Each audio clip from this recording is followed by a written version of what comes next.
नमस्कार, इस बुलेटिन में आपका स्वागत है। मैं हूं आपके साथ रविंद्र सिंह। बढ़ते हैं खबरों में आगे। प्रदेश सरकार ने बुधवार को अपना बजट पेश किया है। बजट पेश होने के बाद विपक्ष ने इसे निराशाजनक बताया। हमारे संवाददाता योगेश सेमवाल ने कांग्रेस के वरिष्ठ विधायक प्रीतम सिंह से बजट को लेकर खास बातचीत की। प्रदेश सरकार ने अपना बजट पेश किया गया है और बजट को लेकर हमारे साथ विपक्ष के वरिष्ठ नेता प्रीतम सिंह जी हैं, उनसे बात करते हैं। सर, आपको क्या लगा, कैसा बजट है? अगर आपने पूरा बजट देखा होगा तो। देखिए, पूरे बजट को जब हम देखते हैं तो बजट घोर निराशाजनक वाला बजट है। सत्ता में बैठे हुए लोगों ने किसानों की आय दुगुना करने की बात कही, तो कोई बजट में प्राविधान है? गन्ने में जो सरकार मूल्य वृद्धि नहीं कर पाई, उससे आप अंदाजा लगा सकते हैं कि कैसा बजट है। नौजवान साथियों को रोजगार कैसे मिलेगा, उनको स्वावलंबी कैसे बनाया जाएगा, कोई व्यवस्था नहीं है। महिलाओं के सशक्तिकरण की बात बहुत सरकार करती है, उनकी नजरअंदाजी करने का काम सरकार ने किया है।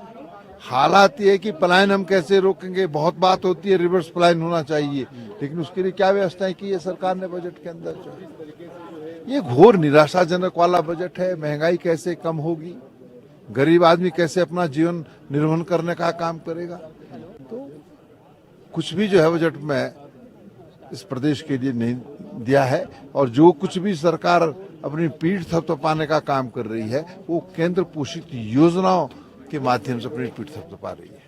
आपको नहीं लगता कि जब हम बजट की बात करते हैं उत्तराखंड में खासतौर पर, बजट जैसे बढ़ता जा रहा है, दिन ब दिन बढ़ता जा रहा है, तो एक प्रदेश के सामने चैलेंज भी उतने ही बढ़ रहे हैं? देखिए, प्रदेश के अंदर बजट बढ़ेगा, स्वाभाविक बात है, क्योंकि इस बजट के माध्यम से पूरे प्रदेश के जो कर्मचारी हैं उनकी सैलरी भी तो देनी है।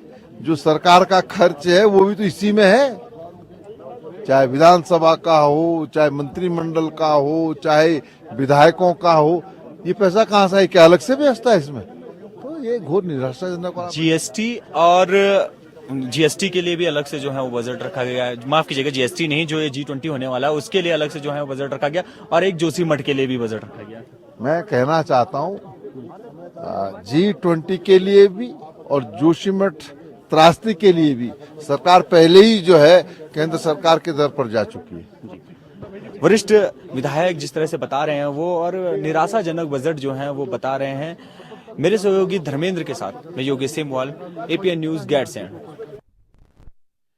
तो बजट को लेकर यह कहा जा रहा है कि भाई इतना जितनी उम्मीदें बजट से थी वो उम्मीदें ऐसी नजर नहीं आ रही हैं। गन्ना मूल्य को लेकर यह कहा जा रहा था कि किसानों के लिए कुछ राहत भरी खबर हो सकती है, गन्ने का मूल्य जो है उसमें वृद्धि होनी थी, लेकिन नहीं हुई। किसानों को लेकर अक्सर ये कहा जाता है कि हम बजट जो लेकर आएंगे उसमें किसानों का हित साधेंगे, लेकिन वैसे भी कुछ उम्मीद नजर उनको नहीं आई है। तो फिलहाल बजट जो पेश हुआ उस पर कांग्रेस ने जो है निराशा जाहिर की है। उनका कहना है कि बजट जो है उम्मीदों के मुताबिक नहीं है। बढ़ते हैं आगे अगली खबर की तरफ। गैरसैंण में आज विधानसभा सत्र के चौथे दिन सबसे पहले प्रश्नकाल हुआ। इस दौरान पक्ष और विपक्ष के विधायकों ने शिक्षा और स्वास्थ्य विभाग को लेकर प्रश्न पूछे। इस दौरान मंत्री धन सिंह रावत ने सभी प्रश्नों के उत्तर दिए, जिसमें भगवानपुर में मेडिकल कॉलेज बनाने को लेकर वहां की विधायक ममता राकेश ने सवाल किए। वहीं यूक्रेन से लौटे हुए युवाओं का मुद्दा भी सदन में उठाया गया।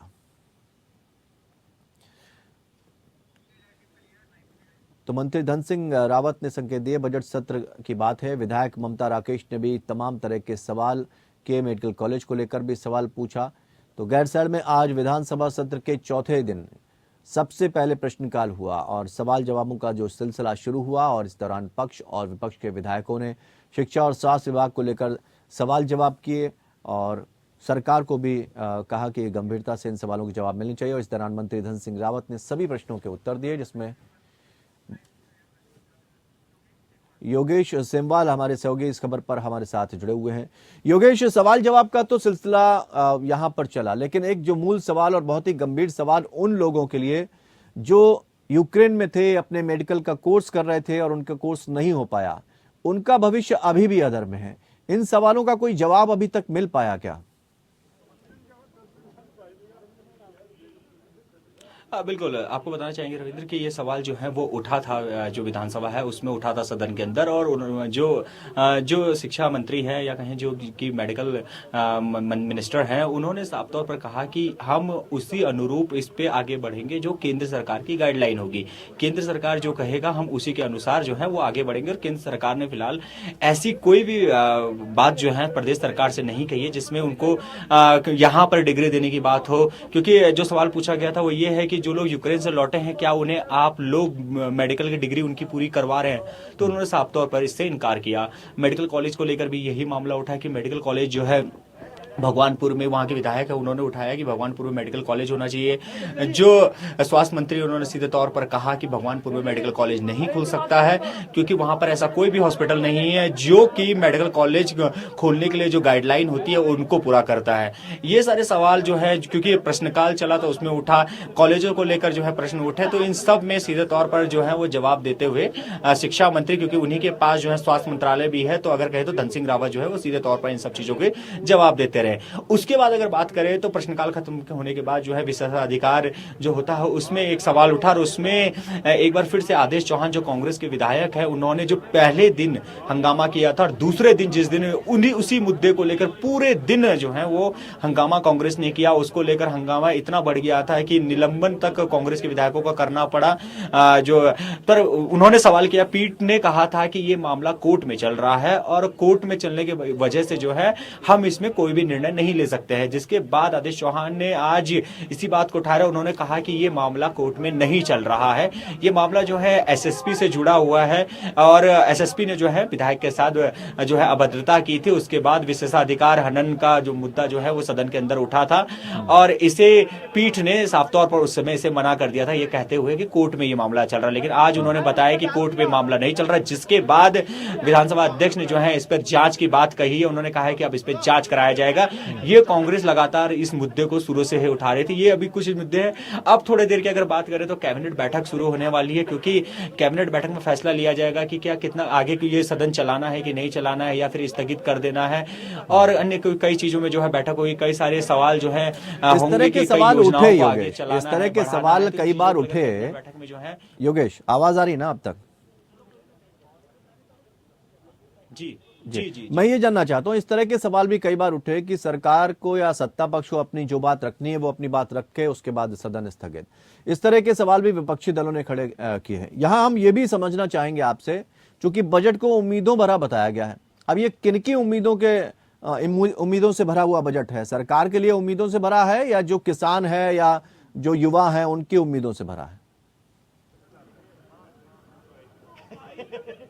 बिल्कुल, आपने बिल्कुल सही कहा। पहला सवाल जो आपका था कि बजट जितना चलाना होता है सरकार उतना चलाती है और उसके बाद जो है सदन को जो है वो स्थगित कर दिया जाता है। बिल्कुल इसी तरह से आज भी लग रहा है, क्योंकि अगर कहे तो बजट कल पेश हो गया है, उसमें आज कितनी चर्चा होती है वो देखना होगा, क्योंकि अभी तक जो है जो कांग्रेस है उसने कहा है कि बजट के लिए चर्चा के लिए एक दिन और चाहिए, यानी कि वो चाहते हैं कि कल भी जो है वो सदन चले। लेकिन जिस तरह से अभी तक जो लग रहा है कि हो सकता है कि आज ही सदन जो है वो स्थगित हो जाए अनिश्चित काल के लिए, तो इस पे भी सवाल वो उठा रहे हैं। दूसरा, अगर बजट की हम बात करें तो सरकार ने जिस तरह से 76,000 करोड़ रुपए से ज्यादा का बजट पेश किया है, तो वो उम्मीदों भरा बजट सरकार तो बता ही रही है, लेकिन देखा गया ये है कि हर वर्ग के लिए कुछ न कुछ इस बजट में रखा भी गया है।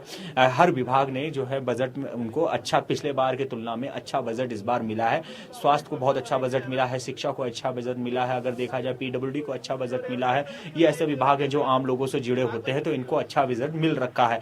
किसानों से अगर बात करें तो हम कृषि को और उद्यान को, पशुपालन को, इनको भी जो है पिछली बार की तुलना में ज्यादा बजट मिला है। तो ये सब चीजें बजट में इस बार देखने के लिए मिली हैं। बजट सरकार ने पेश किया है, अब बजट को खर्च कैसे करेंगे, विभाग किस तरह से खर्च करेगा, ये देखने वाली बात होती है। और उसी की बात पता चलता है कि जो बजट सरकार ने पेश किया था, जो आम लोगों के जो बजट था, सरकार एक अपना जो एक एजेंडा लेके चल रही है, सरकार का अपना एक जो विजन है उसको लेकर चल रही, उस विजन के मुताबिक ये बजट जो है बहुत अच्छा है और आने वाले वक्त में जिन जिन सेक्टर्स में वो काम करना चाह रही है, सरकार का अपना विजन जो है इस बजट में नजर आ रहा है, लेकिन विपक्षी दल लगातार ये सवाल खड़े कर रहे हैं योगेश की उनको नहीं लगता कि ये लोगों की उम्मीदों भरा बजट है। ऐसे में यूक्रेन से जो छात्र आए थे, जो अपना कोर्स कर रहे थे, उनके लिए भी कोई सही आश्वासन और कोई उन्हें उम्मीद की किरण नजर नहीं आती है। बहुत बहुत शुक्रिया योगेश तमाम जानकारी देने के लिए बजट से जुड़ी हुई। तो अब फिलहाल देखना है ये चीजें अधर में हैं, अब इनका जवाब कब तक मिल पाता है उनको जो उम्मीदें सजोए बैठे हैं सरकार से। बढ़ते हैं अगली खबर की तरफ। उत्तराखंड विद्यालयी शिक्षा परिषद द्वारा हाई स्कूल और इंटरमीडिएट बोर्ड परीक्षाएं आज से शुरू हो गई हैं। पहले दिन इसमें भाग ले रहे विद्यार्थियों में काफी उत्साह देखने को मिला। पहले दिन हिंदी की परीक्षा संपन्न हुई। ड्यूटी पर तैनात शिक्षकों द्वारा तलाशी लेने के बाद ही केंद्रों में प्रवेश दिया गया। ड्यूटी में तैनात शिक्षकों का कहना था कि पूरी पारदर्शिता और नकल विहीन परीक्षा हो सकेगी, उनकी कोशिश ऐसी रहेगी। आपको बता दें कि साल 2021 में कोरोना के कारण हाई स्कूल और इंटरमीडिएट में शिक्षा ग्रहण करने वाले बच्चों को मेरिट के आधार पर पास किया गया था। वहीं इस बार हाई स्कूल से इंटर में प्रवेश करने वाले लाखों विद्यार्थी पहली बार बोर्ड परीक्षाएं दे रहे हैं। उनका कहना है कि हाई स्कूल में कोरोना के कारण वो परीक्षा नहीं दे पाए थे, लेकिन इस बार बोर्ड परीक्षा में शामिल होने जा रहे हैं, जिससे उनमें काफी उत्साह बना हुआ है। शिक्षकों ने भी कहा कि इस बार 12वीं कक्षा में पहली बार छात्र बोर्ड की परीक्षा दे रहे हैं। शिक्षकों ने नकल विहीन परीक्षा संपन्न कराए जाने में सहयोग की उम्मीद जताई है। मेरा नाम शिवांगी रावत है। कौन सी क्लास में पढ़ते हो? मैं 12th में हूँ। आज हमारा फर्स्ट पेपर है तो हमें बहुत ज्यादा अच्छा लग रहा है आज, क्योंकि हमने 10th में भी एग्जाम्स नहीं दिए थे और ये हमारा फर्स्ट बोर्ड का एग्जाम है। अच्छा, तो हमें ज्यादा अच्छा लग रहा है। पहली बहुत ज्यादा एक्साइटमेंट भी है और थोड़ा डर भी है। आज हमारा फर्स्ट एग्जाम हिंदी का है। मार्क्स तो अच्छे ही लाएंगे हम। मेरा नाम तो अजय रावत है सर। हाँ, पहले कोरोना की वजह से नहीं दे पाए। पहली बार जब कोरोना था तब हम एग्जाम नहीं दे पाए, लेकिन इस बार अब हमें मौका मिला तो हम अपना बेस्ट देंगे इस बार एग्जाम में। तो अभी हिंदी में 80/80 लाने की उम्मीद है, देखते हैं सर। सर बहुत एक्साइटेड है पेपर का एग्जाम, बहुत एक्साइटेड है। उम्मीद है कि हम इस बार 90 क्रॉस कर ले, पूरे 90% उसमें स्कोर कर ले। 20 तो हमारे प्रैक्टिकल्स अगर स्कूल में फुल मार्क्स मिले तो उसकी उम्मीद है फिर, क्योंकि इस बार जब हमारा कोविड हुआ था 10th के टाइम तो हम एग्जाम नहीं दे पाए, तो अब हमें मौका मिला है 12th के टाइम एग्जाम देने के लिए। और उत्तराखंड बोर्ड की परीक्षाएं आज से शुरू हो रही हैं। इंटर हिंदी का आज पेपर है और पहली बार बोर्ड के इतिहास में न केवल उत्तराखंड के बल्कि यूपी के बोर्ड के इतिहास के परिप्रेक्ष्य में भी देखे हैं तो पहली बार ऐसा हो रहा है कि इंटर के बच्चे पहली बार बोर्ड परीक्षा दे रहे हैं। कोरोना के कारण इन्होंने हाई स्कूल में बोर्ड परीक्षा नहीं दी थी। हाँ, जरूर जो बच्चे फेल हुए हैं वो तीसरी बार बोर्ड परीक्षा देंगे, लेकिन हजारों की संख्या में बच्चे इंटर के पहली बार बोर्ड परीक्षा देंगे। वो लोग निश्चित रूप से पढ़ के आए हैं। हमारी भी सारी व्यवस्थाएं सुचारू हैं, चाक चौबंद हैं कि उनका पेपर अच्छा हो, वो ईमानदारी से पेपर दें, अच्छे से पेपर दें, एक अच्छे माहौल में पेपर दें। हम सबकी शुभकामनाएं उनके साथ हैं। प्रदेश में आज से उत्तराखंड बोर्ड की परीक्षाएं शुरू हो गई। हरिद्वार जनपद में 109 परीक्षा केंद्र बनाए गए हैं, जिसमें 9 परीक्षा केंद्र अति संवेदनशील बताए गए हैं। परीक्षा को नकल विहीन बनाने के लिए धामी सरकार द्वारा इस बार नकल विरोधी कानून बनाया गया है, जिसके मद्देनजर परीक्षाओं को नकल विहीन और शांतिपूर्वक संपन्न कराने के लिए जिलाधिकारी ने अधिकारियों को निर्देशित किया है। वहीं सचल दस्ते परीक्षाओं की निगरानी करेंगे। एग्जाम है हिंदी का। कैसी तैयारी है, क्या कहेंगे? तैयारी पूरी है और थोड़ी सी घबराहट है। उत्साह कैसा है परीक्षाओं को लेके? बहुत उत्साह है। हमारे 12th का एग्जाम है हिंदी का। परीक्षा देने जा रहे हैं, किस तरह की तैयारी है और मन में कोई घबराहट या कोई इस तरह की? घबराहट तो हो रही है थोड़ी सी, पहली बार दे रहे हैं ना क्योंकि मैं एग्जाम, इसलिए। तैयारी कैसी है? तैयारी पूरी कर रखी है। वहीं पौड़ी जिले में 136 परीक्षा केंद्र बनाए गए हैं। यहां परीक्षाओं को नकल विहीन तरीके से संपन्न करवाने के लिए प्रत्येक परीक्षार्थी की 3 बार बारीकी से जांच की जा रही है, जबकि परीक्षा केंद्रों के बाहर धारा 144 लागू है। सभी 15 खंड शिक्षा अधिकारियों को मुख्य शिक्षा अधिकारी ने निर्देश दिए हैं कि वो अपने अपने ब्लॉक के परीक्षा केंद्रों में जाकर नकल विहीन तरीके से परीक्षाओं को संपन्न करवाएं। वहीं मुख्य शिक्षा अधिकारी और जिला शिक्षा अधिकारी भी परीक्षा केंद्रों की मॉनिटरिंग कर रहे हैं। पौड़ी जिले में आज इंटरमीडिएट स्तर की बोर्ड परीक्षा के लिए कुल 9,288 परीक्षार्थी पंजीकृत हैं, जबकि कल से शुरू होने वाली हाई स्कूल की परीक्षा के लिए कुल 8,360 परीक्षार्थी पंजीकृत हैं। प्रत्येक परीक्षा केंद्र में पेयजल, बिजली और शौचालय की उचित व्यवस्था की गई है। परीक्षाओं का आगाज हो चुका है। जनपद पौड़ी में 136 परीक्षा केंद्रों पर 10th और 12th की बोर्ड परीक्षाएं शुरू हो चुकी हैं। इसके लिए नकल विहीन और शुचितापूर्ण तरीके से परीक्षाएं संपादित कराने के लिए टीम पौड़ी ने पूरी तरह कमर कस ली है। जो भी परीक्षार्थी परीक्षा केंद्र पर आएंगे उनकी 3 बार तलाशी होनी है। पहली तलाशी गेट पर होनी है। गेट से कोई भी नकल सामग्री, कोई भी किताब, कोई भी कागज बच्चा लेकर स्कूल के अंदर नहीं जा पाएगा। दूसरा, हर स्कूल की एक इंटरनल फ्लाइंग बनी हुई है जो कि हर कक्ष में जाके बच्चों की तलाशी लेगी और नकल संबंधी कोई भी कागज मिला है तो बच्चों को बुक भी करेगी। तीसरा, हमारी डिस्ट्रिक्ट लेवल की फ्लाइंग है। 15 ब्लॉक्स में 15 ब्लॉक शिक्षा अधिकारियों के नेतृत्व में फ्लाइंग टीम गठित की गई हैं और 3 फ्लाइंग टीम जनपद स्तर पर गठित की गई हैं। एक मुख्य शिक्षा अधिकारी की फ्लाइंग है, दूसरी डीओ माध्यमिक की फ्लाइंग है, तीसरी डीओ बेसिक की फ्लाइंग है। तो पूरे जनपद में जितने भर विद्यालयों में केंद्र बने हुए हैं उनमें प्राथमिकता के आधार पर जो संवेदनशील और अति संवेदनशील केंद्र हैं उनका निरीक्षण करेंगे और हर विद्यालय में निरीक्षण करके ये पक्का है कि जनपद पौड़ी में कोई भी बच्चा किसी भी तरीके से अनुचित सामग्री माने नकल का प्रयोग नहीं कर पाएगा। अगर कोई भी पकड़ा जाता है तो उसके विरुद्ध नकल अधिनियम के अंतर्गत कार्यवाही की जाएगी।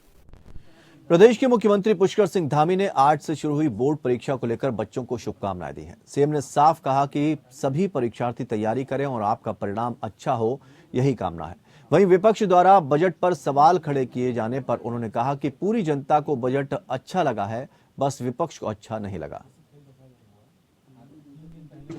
सभी बच्चों को जो हमारे बोर्ड परीक्षाओं में भाग ले रहे हैं उन सभी को मैं बहुत बधाई देता हूं, शुभकामनाएं देता हूं और सभी ने माननीय प्रधानमंत्री जी का परीक्षा पर चर्चा कार्यक्रम में भाग लिया।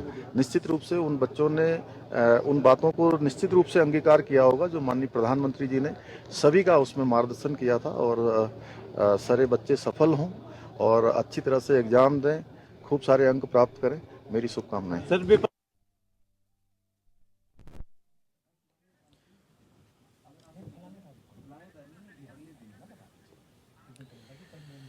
तो मुख्यमंत्री ने सभी छात्रों को शुभकामनाएं दी कि वो बेहतर तरीके से अपनी परीक्षा दे सकें और साथ ही बजट को लेकर भी उन्होंने विपक्ष पर तंज कसा कि उम्मीदों से भरा बजट अगर विपक्ष को पसंद नहीं आ रहा तो वो क्या कर सकते हैं, लेकिन बजट बहुत बेहतर है। बढ़ते हैं अगली खबर की तरफ। रामनगर में शुरू हुई उत्तराखंड बोर्ड परीक्षा की बात इन्होंने की गई है और लाखों परीक्षार्थी इसमें शामिल हुए हैं। राजीव अग्रवाल हमारे सहयोगी इस खबर पर हमारे साथ जुड़े हुए हैं। राजीव, जिस तरह से बोर्ड परीक्षाओं की अगर बात करें तो छात्रों में उत्साह है क्योंकि बहुत सारे छात्र ऐसे हैं जो कोविड में 10th की बोर्ड की परीक्षाओं में शामिल नहीं हो सके थे, उनमें उत्साह नजर आ रहा है। लेकिन यहाँ पर सीएम ने बजट को लेकर भी बात की, तो पहले हम जानना चाहेंगे परीक्षार्थियों को लेकर कि प्रशासन की तरफ से क्या तैयारियां की गई हैं, कैसा उत्साह है, और दूसरा सवाल इसके साथ ही हम ये भी जवाब जानना चाहेंगे जो मुख्यमंत्री ने कहा है कि विपक्ष को पता नहीं क्यों बजट पसंद नहीं आ रहा। इन 2 सवालों के जवाब आपसे चाहेंगे। देखिए रविंदर जी, मैं आपको बताऊं, अगर बोर्ड परीक्षा की हम बात करेंगे तो उत्तराखंड में आज हाई स्कूल व इंटरमीडिएट की बोर्ड परीक्षाएं आज 16 मार्च से शुरू हो गई हैं और प्रथम दिवस इंटरमीडिएट से हिंदी प्रश्न पत्र की परीक्षा हुई और आज छात्र छात्रों में जो उत्साह देखने को मिला है वो भारी उत्साह इसलिए था कि हाई स्कूल में वर्ष 2021 में जो छात्र थे उनका कोरोना के कारण परीक्षाएं संपादित नहीं हो पाई थी, तो बोर्ड द्वारा हाई स्कूल और इंटरमीडिएट के सभी विद्यार्थियों को मेरिट के आधार पर पास कर दिया गया था। लेकिन इस बार 2 साल बाद ये छात्र आज विद्यार्थी जो है हाई इंटरमीडिएट में इन्होंने प्रवेश किया और आज इंटरमीडिएट की परीक्षाओं में बोर्ड में इन्होंने भागीदारी करी है, तो जो विद्यार्थी है उनमें काफी उत्साह देखने को मिला है। तो वही बोर्ड द्वारा भी पूरी तरह प्रयास किए जा रहे हैं कि इस बार हाई स्कूल और इंटरमीडिएट की परीक्षाएं वो पारदर्शिता के साथ ही पूरी तरह नकल विहीन कराई जाए। वही राजीव, यहाँ पर ये कहा जा रहा है कि नकल विहीन परीक्षाएं कराने के लिए जो नियम, एक नया नियम बनाया गया है वो क्या लागू यहाँ से हो जाएगा ताकि जो नकल विहीन परीक्षाएं कराई जा सके? जी रविंदर जी, बिल्कुल बोर्ड द्वारा जो भी नियम बनाए गए हैं, बोर्ड की सचिव हैं डॉक्टर नीता तिवारी, उनका भी कहना यह है कि परीक्षा ड्यूटी में तैनात सभी शिक्षकों को स्पष्ट निर्देश दिए गए हैं कि परीक्षा पूरी तरह नकल विहीन कराई जाए और आज जब परीक्षार्थी परीक्षा में शामिल होने के लिए अपने अपने केंद्रों में पहुंचे तो वहाँ छात्र छात्राओं की काफी चेकिंग भी की गई यहाँ तक कि छात्रों को जो परीक्षा केंद्र के अंदर जो उनके कक्ष थे वहाँ जूते उतार के लोगों को नंगे पैरी जो है परीक्षाओं में प्रवेश कराया गया। अब इससे पहले भारी तलाशी ली गई और बैग और मोबाइल फोन पूरी तरह जहाँ अगर विद्यार्थियों के लिए प्रतिबंध था तो वही जो इसमें ड्यूटी में शिक्षक लगे उनके लिए भी मोबाइल फोन पूरी तरह प्रतिबंधित रखा गया था। बहुत बहुत शुक्रिया राजीव तमाम जानकारी देने के लिए। तो फिलहाल बच्चे उत्सुक हैं परीक्षाएं देने के लिए और पूरी तरह से तैयार हैं। साथ ही जो नकल विहीन कानून लाए जाने की बात कही है वो भी लागू करने की बात कही गई है, यानी सख्ती होगी ताकि पारदर्शिता पूरी अपनाई जा सके। ऐसी भी कोशिश की जा रही है कि किसी भी विद्यार्थी को ये ना लगे कि कहीं भी किसी तरह की पारदर्शिता नहीं अपनाई गई है। बढ़ते हैं अगली खबर की तरफ। उत्तराखंड के लोक पर्व फूलदेई के अवसर पर आज भराड़ी साइड स्थित मुख्यमंत्री आवास में बच्चों ने पारंपरिक मंगल गीतों के साथ रंग बिरंगे फूलों की वर्षा की। मुख्यमंत्री पुष्कर सिंह धामी ने सभी को इस पावन पर्व की शुभकामनाएं देते हुए कहा कि किसी भी राज्य की संस्कृति और परंपराओं की पहचान में लोक पर्वों की अहम भूमिका होती है। हमें अपने लोक पर्वों और लोक परंपराओं को आगे बढ़ाने की दिशा में लगातार प्रयास करने होंगे। फूलदेई के इस त्योहार को बच्चों ने बाल पर्व के रूप में मनाने का आग्रह मुख्यमंत्री से किया। वहीं सीएम धामी ने कहा कि बच्चों को अपनी लोक संस्कृति और लोक परंपराओं से जोड़े रखने के लिए लोक पर्व फूलदेई को आने वाले समय में संस्थागत तरीके से बाल पर्व के रूप में बड़े पैमाने पर हर साल मनाया जाएगा। मुख्यमंत्री ने कहा कि देवभूमि उत्तराखंड में मनाया जाने वाला लोक पर्व फूलदेई हमारी संस्कृति को उजागर करता है। साथ ही ये पर्व पहाड़ की परंपराओं को भी कायम रखे हुए है।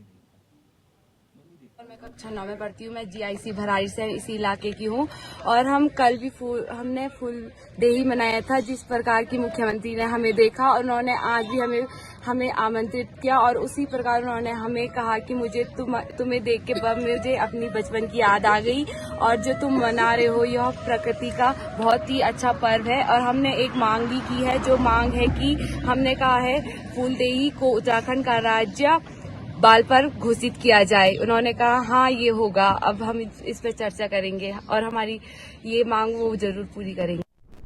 मौसम विभाग ने प्रदेश में बारिश को लेकर पूर्वानुमान जारी किया है। विभाग के मुताबिक आने वाले कुछ दिनों तक प्रदेश में बारिश के साथ ओलावृष्टि और बर्फबारी देखने को मिल सकती है। मौसम विभाग के निदेशक विक्रम सिंह ने कहा कि 8 से 20 मार्च तक प्रदेश में अच्छी खासी बारिश देखने को मिल सकती है। समूचे प्रदेश में बारिश के साथ बर्फबारी के संकेत मौसम विभाग ने जताए हैं। वहीं विक्रम सिंह ने कहा कि पूरे प्रदेश में येलो अलर्ट की सूचना जारी की गई है, यानी कि प्रदेश में बिजली गिरने और भारी ओलावृष्टि की घटनाएं हो सकती हैं। हिदायत के तौर पर मौसम विभाग ने कहा कि लोग पेड़ पौधों के नीचे न जाएं, साथ ही अपने जानवरों जैसे गाय, भैंस, बकरी का भी खास ध्यान रखें क्योंकि भारी ओलावृष्टि के चलते जानवरों को नुकसान हो सकता है। वहीं इन दिनों पहाड़ों में किसानों की लहराती फसल भी खड़ी है, जिसको लेकर नुकसान की आशंका जताई गई है।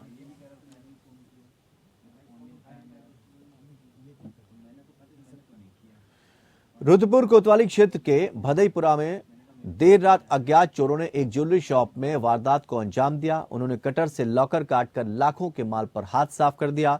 घटना की सूचना पर पुलिस मौके पर पहुंची, जानकारी इकट्ठा करने में जुट गई है। साथ ही आसपास के सीसीटीवी फुटेज भी खंगाले जा रहे हैं। सीसीटीवी में ज्वेलरी शॉप की दीवार काटकर अंदर घुसते कुछ चोर नजर आ रहे हैं। सूचना पर पुलिस मौके पर पहुंच गई, जांच में जुट गई है। आरोपियों की करतूत सीसीटीवी कैमरे में कैद हुई है। सीसीटीवी फुटेज में 3 आरोपी दुकान के अंदर आते हुए नजर आ रहे हैं, जिसमें से एक व्यक्ति गैस कटर से लॉकर को काट रहा है। पुलिस आरोपियों की पहचान करने में जुटी हुई है। आपको बता दें कि पीड़ित अतुल सिंह की नेशनल हाईवे से लगती सीमा ज्वेलर्स के नाम से शॉप है। कल देर शाम 7:30 बजे वो दुकान बंद कर घर लौट आए। आज सुबह जब वो दुकान में पहुंचे तो वहां का नजारा देखकर वो हैरान रह गए। दुकान में सारा सामान बिखरा पड़ा था।